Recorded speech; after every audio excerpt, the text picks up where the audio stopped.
Hi అండి, మనం చూస్తున్నది కాలభైరవుని ఆలయము. ఈ ఆలయము మంచిర్యాల జిల్లా కోటపల్లి మండల్ పారిపల్లి అన్న గ్రామంలో ఉంది. చెన్నూరుకి అతి సమీపంలో ఉంది. కొన్ని వేల సంవత్సరాల క్రితం కాలభైరవుడు ఇక్కడ స్వయంభుగా వెలిసినాడు. ప్రారంభంలో అతి దట్టమైన అడవి ఉండేది. ఇప్పుడైతే గ్రామానికి ఆనుకునే ఉన్నదండి ఆలయము. భక్తులు చాలామంది వస్తున్నారు.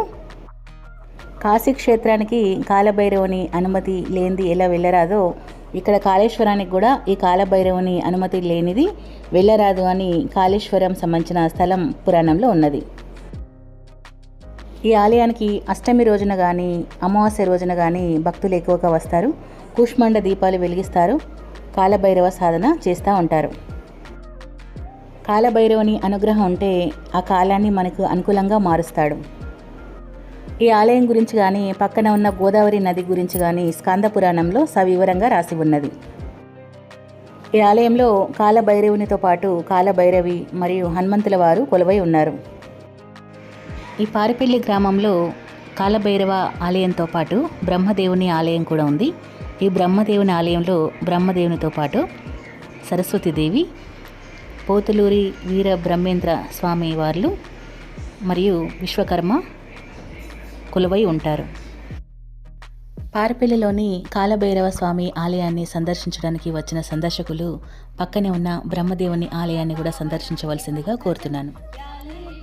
ఈ వీడియో మీకు నచ్చిందని భావిస్తున్నాను. మరెన్నో మంచి వీడియోస్ కోసం మా యొక్క శ్రీదేవి విజన్ యూట్యూబ్ ఛానల్ని సబ్స్క్రైబ్ చేయండి. మంచి వీడియోస్ మరింత మందికి చేరువ అవ్వాలన్న మంచి ఉద్దేశంతో మా వీడియోలకి లైక్ చేస్తూ మమ్మల్ని మా యొక్క ఛానల్ని ప్రోత్సహించగలరు అని కోరుతున్నాను.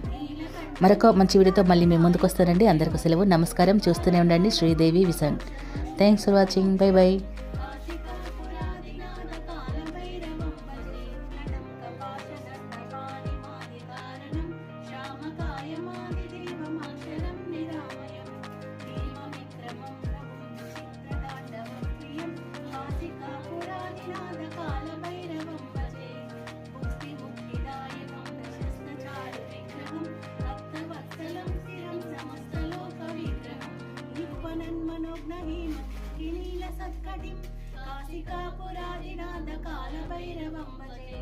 ధర్మసేతుపాలకం స్వధర్మ మార్గనాశకం కర్మపాశమోచకం సుషాత్మదాయకం విభం స్వర్ణవర్ణకేశపాశోభితాంగ నిర్మలం కాశికాపురాదినాథ కాలభైరవం భజే.